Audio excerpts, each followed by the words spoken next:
నమస్కారం. వింటున్న శ్రోతలందరికీ ఈనాటి లోతైన విశ్లేషణకు అత్యంత ఉత్సాహంగా స్వాగతం పలుకుతున్నాను. నమస్కారమండి. ఈరోజు మనం చేయబోయే అన్వేషణ చాలా ప్రత్యేకమైనది. అంటే మనందరి రోజువారీ జీవితాలకు, ముఖ్యంగా ఈ ఉరుకులు పరుగుల జీవితానికి ఎంతో అవసరమైనది కూడా. అవును, ఖచ్చితంగా. సాధారణంగా హోలీ పండుగ అనగానే మనకు వెంటనే రంగులు, కోలాహలం, సంతోషం గుర్తుకొస్తాయి కదా. సహజమే కదా, పండుగంటేనే అదొక పండగ వాతావరణం. కరెక్ట్. కానీ ఆ భౌతికమైన రంగులకు అతీతంగా ఆత్మకు అంటుకునే ఒక శాశ్వతమైన రంగు గురించి మనం ఎప్పుడైనా ఆలోచించామా అనేది నేటి ప్రశ్న. చాలా ఆసక్తికరమైన కోణం ఇది. అవును.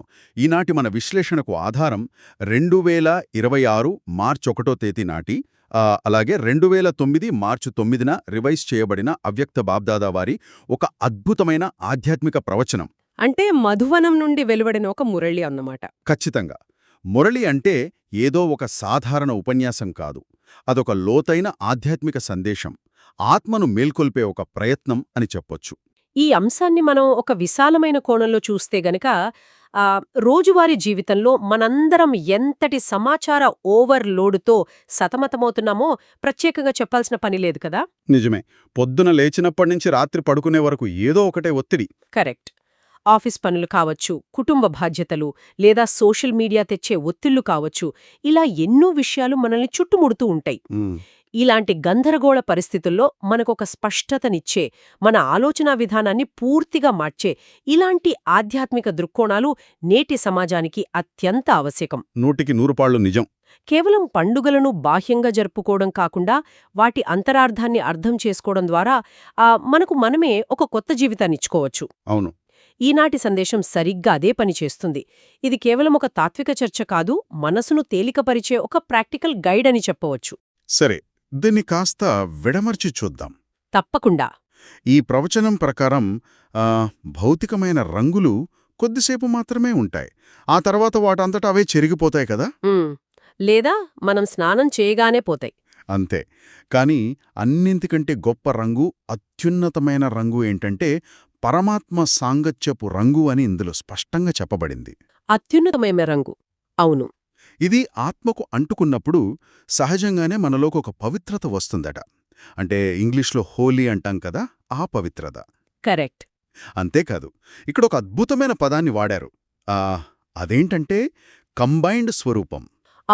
కంబైన్డ్ స్వరూపం అంటే ఆత్మ పరమాత్మ ఇద్దరూ తోడుగా విడదీయరాని విధంగా కలిసి ఉండటం. అవును.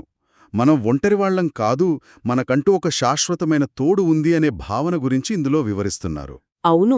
ఆ కంబైన్డ్ స్వరూపమనే భావనే అత్యంత శక్తివంతమైనది. ఎప్పుడైతే ఆత్మ పరమాత్మతో అనుసంధానమై ఉంటుందో అప్పుడు ప్రపంచంలో ఏ శక్తి ఆ ఆత్మను బలహీనపరచలేదు. కాని మనుషులు ఎల్లప్పుడూ ఆ కంబైన్డ్ స్థితిలో ఎందుకు ఉండలేకపోతున్నారు అనేది నా సందేహం. ఇక్కడే మాయ ప్రవేశిస్తుంది. మాయ అంటే పురాణాల్లో చెప్పినట్లు ఏదో భయంకరమైన రాక్షసుడు కాదు. మరేంటి? ఈ సందేశం ప్రకారం మాయ అనేది మనల్ని దారి మళ్లించే పరధ్యానం లేదా ఒక భ్రమ. ఈ మాయ మనల్ని పరమాత్మ నుండి విడదీయడానికి పెద్ద పెద్ద ఆయుధాలనేమీ వాడదు. అంటే చిన్న చిన్న వాటితోనే మోసం చేస్తుందంటారా? అవును, చాలా సింపుల్గా. మనలో ఎప్పట్నుండో ఉన్న నిర్లక్ష్యం మరియు సోమరితనమనే పాత సంస్కారాలను తన ఆయుధాలుగా వాడుకుంటుంది. ఓహో, నిర్లక్ష్యం, సోమరితనం. ఇవి చాలా సన్నగా, ఎవ్వరికీ అనుమానం రాకుండా మన ఆలోచనల్లోకి చొరబడతాయి. ఒకసారి మనం ఆ అలసత్వానికి లోనయ్యామంటే ఆ కంబైన్డ్ రూపం మెల్లగా విడిపోవడం మొదలవుతుంది. ఇక్కడే నాకొక చిన్న సందేహం కలుగుతుంది. నిర్లక్ష్యం, సోమరితనమనేవి మాయా ఆయుధాలనడం వినడానికి బానే ఉంది. చెప్పండి. కానీ ఆచరణలో ఆలోచిస్తే ఎవరైనా రోజంతా కష్టపడి పనిచేసి అలసిపోయి కాస్త బద్ధకంగా ఉంటేనో, లేదా ఏదైనా ఒక పనిని రేపు చేద్దాంలే అని నిర్లక్ష్యం చేస్తేనో దాన్ని కూడా మాయా అని అనొచ్చా? దాన్ని పరమాత్మ నుండి విడదీసేంత ప్రమాదకరమైనది అని అనడం కాస్త అతిశయోక్తి కాదా అనిపిస్తోంది. సాధారణమైన అలసట వేరు, ఆధ్యాత్మిక పతనం వేరు కదా. చాలా మంచి ప్రశ్న అడిగారు. ఇక్కడే మనం శారీరక అలసటకు, మానసిక సోమరితనానికి మధ్య ఉన్న సూక్ష్మమైన తేడాని గమనించాలి. ఎలాంటి తేడా? ప్రవచనం చెబుతున్న సోమరితనం శరీరానికి సంబంధించింది కాదు, అది ఆత్మకు సంబంధించింది. ఉదాహరణకు, మీరు సోషల్ మీడియాలో గంటల తరబడి స్క్రోల్ చేస్తూ కూర్చుంటారు. అవును, అది రోజూ జరిగే పనే. కానీ మీ ఎదుగుదలకు ఉపయోగపడే ఒక మంచి పుస్తకం చదవడానికి లేదా 10 నిమిషాలు ధ్యానం చేయడానికి మాత్రం నాకు సమయం లేదు అంటారు. లేదా చాలా అలసిపోయాను అంటాం. కరెక్ట్. ఇది శారీరక అలసట కాదు, ఇది మానసిక నిర్లక్ష్యం. మన అంతర్గత శాంతి కోసం కేటాయించాల్సిన సమయాన్ని ఇతర వ్యర్థమైన విషయాలకు ధారపోయడమే ఇక్కడ చెప్పబడిన మాయ. అర్థమైంది. ఈ అలవాట్లను మళ్లీ పైకి తెస్తుంది. అంటే శాశ్వతమైన తోడు నుండి మనల్ని దూరం చేసేదే ఈ చిన్న చిన్న రాజీ పడటాలే అన్నమాట. ఖచ్చితంగా. మనకు తెలియకుండానే మన కంఫర్ట్ జోన్లో మనం బందీలైపోవడం అన్నమాట ఇది. ఇది నిజంగా ఆలోచించాల్సిన విషయమే. అవును. ఇక ఈ ప్రవచనం చదువుతున్నప్పుడు నాకు ఇంకొక పెద్ద విషయం ఎదురైంది. వింటున్న శ్రోతలను కూడా ఇది ఖచ్చితంగా ఆశ్చర్యపరుస్తుంది. ఏంటది? సాధారణంగా మనందరికీ కొన్ని చెడు అలవాట్లు ఉంటాయి కదా. కోపం, పట్టింపులు, అహంకారం లేదా పదే పదే ఒకే తప్పు చేయడం లాంటివి. సహజంగా మనుషుల్లో ఉండేవేవన్నీ. వాటి గురించి ఎవరైనా ప్రశ్నిస్తే మనం వెంటనే ఏమంటాం? అది నా సంస్కారం అండి, నేను పుట్టుకతోనే అంతే అంటాం. అవును. నా నైజమింతే, నేను మారలేను అని మనల్ని మనం చాలా బలంగా సమర్థించుకుంటాం. అంతేగదా. ఆధునిక సైకాలజీ కూడా కొన్నిసార్లు మన లోపాలను మనం అంగీకరించాలి అని చెప్తుంది కదా. ఇక్కడ ఆకర్షించే విషయమేమిటంటే ఈ ప్రవచనం ఆ సమర్థనను పూర్తిగా తిరస్కరిస్తోంది. అవునా? అవును. మనం దేన్నైతే నా సంస్కారం, నా అలవాటు అని మురిసిపోతూ గుండెలకు హత్తుకుంటున్నామో దాన్ని ఈ సందేశం రావణుడి ఖజానాగా అభివర్ణిస్తోంది. అబ్బా, రావణుడి ఖజానా. అవును. రావణుడు అంటే ఇక్కడ చెడు లక్షణాలకు, ప్రతికూలతలకు ప్రతీక. నిజంగా ఆలోచించండి. తండ్రి లేదా పరమాత్మ ఇచ్చే పవిత్రమైన ఖజానాను వదిలేసి శత్రువుకు చెందిన ఖజానాను మనదిగా చేసుకోవటం ఎంత విచిత్రంగా ఉంది. నిజమే, శత్రు ఆస్తిని నాది అంటున్నామన్నమాట మనం. కోపం అనేది నా సహజ లక్షణం అని మనమనడం ద్వారా మనకు తెలియకుండానే శత్రువు లక్షణాలకు మన మనసులో ఆశ్రయమిస్తున్నాము. శత్రువు వస్తువును నాది అని సొంతం చేసుకోవడం కంటే పెద్ద అజ్ఞానం ఇంకేముంటుంది? ఎంత అద్భుతమైన పాయింట్ అండి ఇది. ఇది మాయ చేసే ఒక గొప్ప మోడి. ఖచ్చితంగా. కాని వినడానికి చాలా బావుంది. కాని ప్రాక్టికల్గా ఇదెలా సాధ్యమంటారు? ఒకరు మనల్ని ఆఫీసులోనో ఇంట్లోనో పదే పదే అవమానిస్తుంటే కోపం రావడం సహజం కదా. ఆ కోపాన్ని ఇది నాది కాదు, రావణుడిది అని వదిలేయడం సాధ్యమేనా? ఒక వ్యక్తికి సహజంగా ఉండే స్వభావాన్ని వారు ఎలా కాదనుకోగలరు? ఇక్కడే అసలైన మార్పు మొదలవుతుంది. మీరన్నట్లు ఒకరు అవమానించినప్పుడు కోపం రావడం సహజం అని మనం నమ్ముతున్నాం. కాని వాస్తవానికి అది సహజం కాదు, అదొక పాత అలవాటు మాత్రమే. ఓహో, కేవలం అలవాటు మాత్రమే అంటారా? అవును. మీరు ఆ కోపాన్ని మీరు అనుకున్నంతకాలం దాన్ని వదిలించుకోలేరు. దానికి ఒక గుర్తింపు ఇచ్చేస్తున్నారు. కరెక్ట్. కాని ఎప్పుడైతే ఆ కోపం రాగానే ఒక అడుగు వెనక్కివేసి ఇది నా అసలైన స్వభావం కాదు, ఇది కేవలం బయట నుండి వచ్చిన ఒక ప్రతికూల స్పందన అని గుర్తిస్తారో ఇది రావణుడి ఆస్తి అని గుర్తించాలన్నమాట. అవును. అలా గుర్తించగలుగుతారో ఆ క్షణంలోనే ఆ కోపానికి మీపై ఉన్న పట్టు సడలిపోతుంది. ఆధునిక కాలంలో మనం మన ట్రామాలను, మన నెగటివ్ లక్షణాలను మన ఐడెంటిటీగా మార్చేసుకుంటున్నాం. అంటే ఇది నా ట్యాగ్ అనుకునే బతుకుతున్నాం. అవును. ఈ మురళి దాన్ని బద్దలు కొడుతోంది. నీ ఐడెంటిటీ చెత్త కాదు, నీ ఐడెంటిటీ పవిత్రత అని నొక్కి చెబుతోంది. వావ్! శత్రువుకు చెందిన చెత్తను నెత్తిన పెట్టుకొని దాన్ని నా అపురూపమైన ఆస్తి అన్నట్లుగా కాపాడుకుంటున్నామన్న కోణం అద్భుతంగా ఉంది. నిజంగానే. సరే, ఇప్పుడు ఈ చెత్తను ఎలా వదిలించుకోవాలో చూద్దాం. ఈ ప్రవచనంలో అసలైన హోలీ పండుగ గురించి చెప్పిన వివరణ నన్ను బాగా ఆకట్టుకుంది. అవును. దాని అర్థం చాలా విభిన్నంగా ఉంటుంది. సాధారణంగా ప్రపంచంలో హోలీ అంటే ఏం చేస్తారు? ముందు రోజు రాత్రి చెడును దహించి మరుసటి రోజు అందరూ కలిసి రంగులు చల్లుకుంటారు కదా. కరెక్ట్. కాని ఈ గ్రంథం ప్రకారం హోలీ అనే పదంలోనే అసలైన అర్థం దాగి ఉంది. హోలీ అంటే హిందీలో గడిచిపోయిందేదో గడిచిపోయింది అని అర్థం.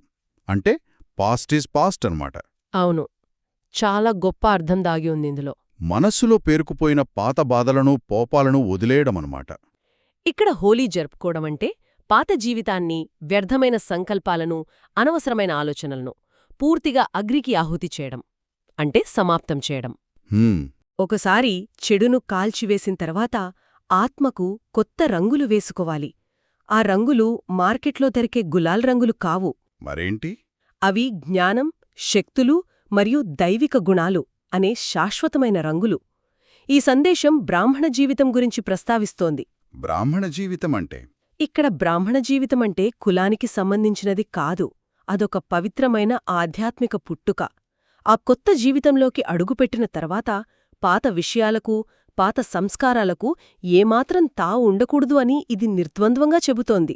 చాలా స్పష్టంగా చెప్పారు. మళ్లీ పొరపాటున కూడా పాత అలవాట్లు పైకి వస్తున్నాయంటే మనం అసలైన హోలీని జరుపుకోలేదని అర్థం. గతాన్ని గతంలోనే వదిలేయలేదని దానికి సంకేతం.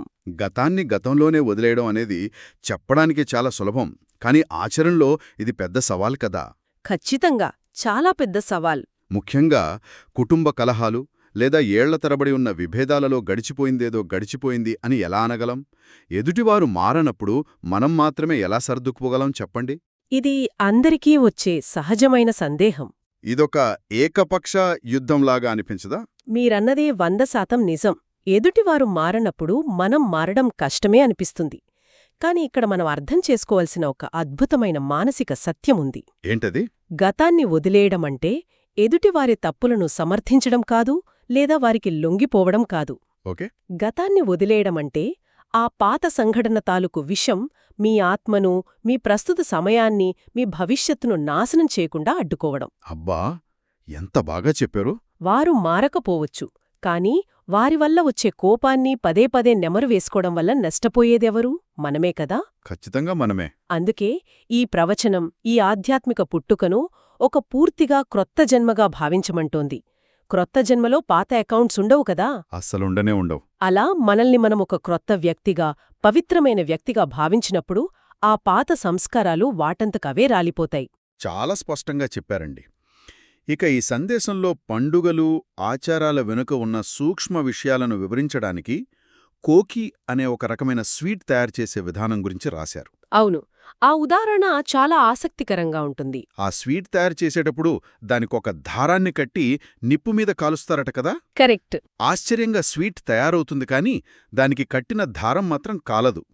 ఈ ఉదాహరణ వెనుక ఉన్న లోతైన అర్థాన్ని మీరు వింటున్నవారికి కాస్త వివరిస్తారా? తప్పకుండా. ఇది నిజంగా ఒక అద్భుతమైన రూపకం. ఆ మంటలో కాలిపోని దారమనేది మన ఎప్పటికీ నశించని, కాలిపోని, అవినాశీ ఆత్మకు ప్రతీక. దారం అనేది ఆత్మ అన్నమాట. అవును. చుట్టూ ఉన్న స్వీట్ లేదా ఆ పదార్థమనేది వినాశీ శరీరానికి ప్రతీక. అంటే భౌతికమైన ఈ దేహం కాలక్రమేణా నశించిపోవచ్చు, కాని లోపల ఉన్న ఆత్మ ఎప్పటికీ పవిత్రంగా, సురక్షితంగా ఉంటుంది అని చెప్పడానికి ఇదొక ఉదాహరణ. చాలా లోతైన అర్థముందిందులో. అప్పట్లో ఆచారాలను రూపొందించిన వారు కూడా ఈ ఆధ్యాత్మిక సత్యాలను సామాన్యులకు చేరవేయాలనే ఉద్దేశ్యంతోనే ఇలాంటి స్థూలమైన పద్ధతులను పండుగల రూపంలో ప్రవేశపెట్టారు. అంటే భక్తి మార్గంలో మనం చేసుకునే పండుగలు, ఆచారాలు కేవలం గుడ్డి నమ్మకాలు కావు అంటారు. ఖచ్చితంగా కావు. పండుగల వెనుక ఉన్న ఈ సూక్ష్మ సత్యాలను మనం మర్చిపోయాం కాబట్టే అవి కేవలం ఆచారాలుగా మిగిలిపోయాయి. అవును, అర్థం తెలియక ఆచరిస్తున్నాం మనం. ఇదే ప్రవచనంలో ప్రస్తావించిన మరో అద్భుతమైన భావన హోలీ హంస. హంస అనగానే నీటిని వదిలేసి కేవలం పాలను మాత్రమే స్వీకరించే లక్షణం మనకు గుర్తొస్తోంది. అవును, హంస క్షీరన్యాయం అంటారు కదా. కరెక్ట్. ఇక్కడ హోలీ హంస అంటే అపారమైన నిర్ణయ శక్తి కలిగిన ఆత్మ అని అర్థం. ఏదైనా ఒక కర్మ లేదా పని చేసే ముందు కేవలం ఆ క్షణం గురించి ఆలోచించకుండా ఒక ఉన్నతమైన స్థితిలో కూర్చుని నిర్ణయం తీసుకోవాలి. ఉన్నతమైన స్థితి అంటే? ఆ స్థితినే త్రికాలదర్శి సీట్ అని పిలిచారు. ఓహో, త్రికాలదర్శి సీట్ వినడానికి చాలా బావుంది. త్రికాలదర్శి అంటే భూత, భవిష్యత్, వర్తమాన కాలాలు, ఈ మూడిటిని ఒకేసారి చూడగలిగే స్థితి అని నాకు తెలుసు. అవును, అదే. కానీ ఒక కార్పొరేట్ మీటింగ్లోనో లేదా ఎవరైనా మనపై అకారణంగా అరుస్తున్నప్పుడు ఆ ఒత్తిడిలో త్రికాలదర్శి సీట్ మీద కూర్చుని ప్రశాంతంగా నిర్ణయం తీసుకోవడం సాధ్యమేనా? సాధ్యమే. త్రికాలదర్శి సీటు మీద కూర్చోవడం అంటే హిమాలయాలకు వెళ్లి తపస్సు చేయడం కాదు. అది కేవలం ఒక పాజ్ ఇవ్వడం. పాజ్ ఇవ్వడం అంటే కాసేపు ఆగడం. అవును. మీకెవరైనా కోపం తెప్పించినప్పుడు వెంటనే రియాక్ట్ అయ్యే బదులు మీలో మీరు ఒక 5 సెకండ్ల సమయం తీసుకుని ఆలోచించాలి. ఏమని ఆలోచించాలి? ఈ పరిస్థితి ఎందుకొచ్చింది అనేది గతం. ఇప్పుడు నేను అరిస్తే ఏమవుతుంది అనేది వర్తమానం. దీనివల్ల మా సంబంధం ఏమవుతుంది అనేది భవిష్యత్తు. ఇలా బేరీజు వేసుకోవడమే త్రికాలదర్శి స్థితి. అద్భుతం. ఆ చిన్న పాజ్, ఆ స్పష్టతే మిమ్మల్ని హోలీహాంసగా మారుస్తుంది. అంతేకాని నాకు తెలుసు నేను అరిస్తే పరువు పోతుందని, అయినా నా కోపం ఆపుకోలేక అరిచేశాను అనడం తెలివితేటలనిపించుకోదు. అవును, అది బలహీనతే కదా. కర్మ చేశాక ఫలం అనుభవించక తప్పదు అని ఈ మురళి చాలా స్పష్టంగా హెచ్చరిస్తోంది. ఇక్కడే అసలైన ఆసక్తికరమైన విషయం దాగి ఉంది. ఆ నిర్ణయశక్తి గురించి చెబుతూ మనుషుల వాయిదా వేసే ధోరణిని ఈ ప్రవచనం ఎత్తుచూపిన విధానం నన్ను బాగా ఆకట్టుకుంది. వాయిదా వేయడమనేది పెద్ద జాడ్యం మనకు. అవును, సరేలే చూద్దాం, చేస్తాంలే, తర్వాత చూపిస్తాంలే అంటూ మనం పనులను, ముఖ్యంగా మనలో రావాల్సిన మార్పులను వాయిదా వేస్తూ ఉంటాం. కరెక్ట్. మురళీలో బాబ్దాదా దీని గురించి చాలా సూటిగా అడుగుతున్నారు. ఇలా నిదానంగా ఉండేవారు, పదే పదే వాయిదా వేసేవారు పరమాత్మతో పాటు ఎలా నడవగనరు అని. ఎందుకంటే పరమాత్మ ఎప్పుడూ సిద్ధంగా ఉంటారు గదా. అవును, రెడీగా ఉంటారు. ఈ వాయిదా వేసే లక్షణాన్ని అధిగమించడానికి గ్రంథంలో ఎంతో మంది ఆదర్శమూర్తుల మాటలను ఉద్ధరించారు. ఎవరెవరివి? దాదిగారి మాటలు ప్రతి ఒక్కరూ కర్మల బంధనాల నుండి విముక్తులై కర్మాతీతంగా అవ్వాలి అని. మమ్మాగారి మాటలు ఏది చేయాలో దాన్ని రేపటికి వాయిదా వెయ్యకుండా ఈ రోజే ఇప్పుడే చెయ్యాలి అని. మరియు దీదీగారి మాటలు ఇప్పుడు మనం ఇంటికి తిరిగి వెళ్లాల్సిన సమయం ఆసన్నమయ్యింది అని. ఈ మాటలన్నీ ఒక తీవ్రతను తెలియజేస్తున్నాయి. అవును, ఖచ్చితంగా ఒక అర్జెన్సీ కనిపిస్తుంది ఇక్కడ. మనం ఇక్కడ శాశ్వతంగా ఉండిపోవడానికి రాలేదు, కాబట్టి ఏ మార్పు చేసుకోవాలన్నా అది ఇప్పుడే జరగాలి అన్నది దీని సారాంశం. కానీ ఇక్కడ ఒక సందేహం వస్తుంది. ఈ తీవ్రత ఎందుకు? మనకు ఇంకా ఎంతో భవిష్యత్తుంది కదా, మెల్లగా మారతామని ఎవరన్నా అనుకోవచ్చు కదా.